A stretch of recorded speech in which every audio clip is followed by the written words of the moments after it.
तो नवनीत जेएमएच की खबरों को लाइक करें, इसके बाद पहली बार आए चैनल पर सब्सक्राइब करें, साथ ही बेल के आइकन को दबाकर ऑल कर लें ताकि हमारी खबरें पहुंचे सबसे पहले।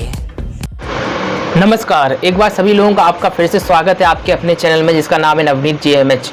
और भाइयों बहनों, आज हम बताने जा रहे हैं आपको प्रधानमंत्री नरेंद्र मोदी ने जो आज स्वतंत्रता दिवस का संबोधन किया उसके बारे में कौन कौन सी अहम बातें कही हैं उसके बारे में आपको बताएंगे। सबसे पहले तो आप सभी को बहुत बहुत शुभकामनाएं, बधाई स्वतंत्रता दिवस के अवसर की से हमारी ओर से पूरा शुभकामनाएं आप सभी लोगों को परिवार सहित।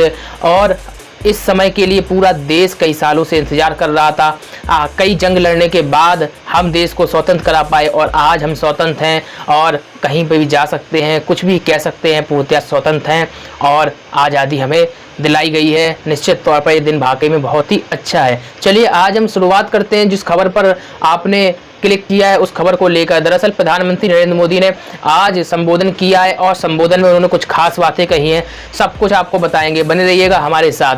स्वतंत्रता दिवस पर देश को संबोधित करते हुए प्रधानमंत्री नरेंद्र मोदी ने राम मंदिर मामले को लेकर क्या कहा, पहले तो हम आपको ये बताते हैं। दरअसल उन्होंने देशवासियों की समझदारी और भविष्य की प्रेरणा करार देते हुए भारत के उज्जवल भविष्य की गारंटी बताया।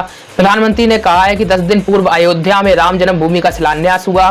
राम जन्मभूमि के सदियों पुराने विषय का शांतिपूर्ण समाधान हो चुका। देश के लोगों से जिस संयम और समझदारी के साथ आचरण किया और व्यवहार किया वह बहुत ही अभूतपूर्व है। यह भविष्य के लिए प्रेरणा की ताकत है। शांति, एकता और सद्भावना ताकत बनने वाली है। भारत के उज्जवल भविष्य की गारंटी है। आपको बता दें प्रधानमंत्री नरेंद्र मोदी लाल किले के प्राचीर से सब संबोधित कर रहे थे और इन्होंने बहुत ही अहम बातें और भी कही हैं। हम आगे आपको बताएंगे प्रधानमंत्री नरेंद्र मोदी ने और कौन कौन सी अहम बातें कही हैं। आपको बता दें प्रधानमंत्री नरेंद्र मोदी ने जो अभी पूर्व के दिनों में काम कराया है, विकास काम कराया, उसको लेकर भी जिक्र किया है। और हम आपको बताते हैं और कौन कौन से जिक्र आज प्रधानमंत्री नरेंद्र मोदी ने किए हैं। 74वें स्वतंत्रता दिवस के मौके पर पीएम मोदी ने लाल किले की प्राचीर से संबोधित करते हुए देशवासियों को स्वतंत्रता दिवस की शुभकामनाएं दी। आपको बता दें प्रधानमंत्री बतौर पीएम 7वीं बार लाल किले की प्राचीर से देश को संबोधित कर रहे हैं और पीएम मोदी ने कहा कि आज़ादी के पीछे लाखों बेटा बेटियों का त्याग और बलिदान है।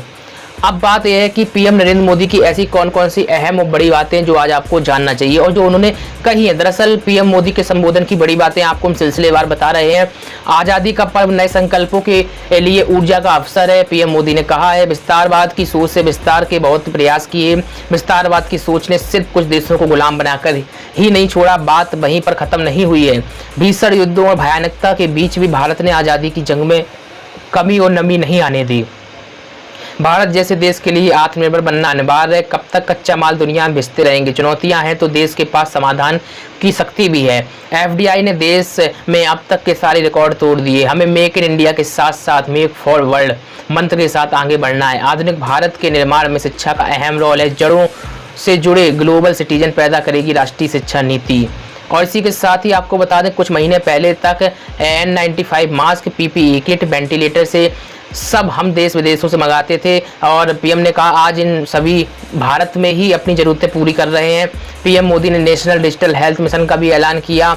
भारत में कोरोना की 3 वैक्सीन पर काम चल रहा है। वैज्ञानिकों से हरी झंडी मिलते ही यह आम लोगों के लिए आ जाएंगी। भारत की संप्रभुता की रक्षा के लिए पूरा देश एक चुनौती देने वालों को उसी की भाषा में जवाब देगा। तो ये प्रधानमंत्री नरेंद्र मोदी ने आज जो बड़ी बड़ी बातें कही हैं लाल किले के प्राचीर से 7वीं बार बतौर पीएम के तौर पर, और आपको बता दें बहुत ही बड़ी बातें हैं। आत्मनिर्भर भारत को बढ़ावा दिया। इसी के साथ ही कई अहम मुद्दों पर भी बात कही है। कोरोना वैक्सीन को लेकर भी कहा है 3 टेस्ट चल रहे हैं, 3 जगहों पर काम चल रहा है। आप देखते हैं कोरोना वैक्सीन कब तक बनती है। प्रधानमंत्री नरेंद्र मोदी के भाषण के प्रमुख अंश जो हमने आपको सामने प्रेजेंट किए, बताइएगा कौन सा अंश आपको अच्छा लगा कमेंट में। मिलते हैं आपसे नई और लेटेस्ट अपडेट है फिर से। नमस्कार।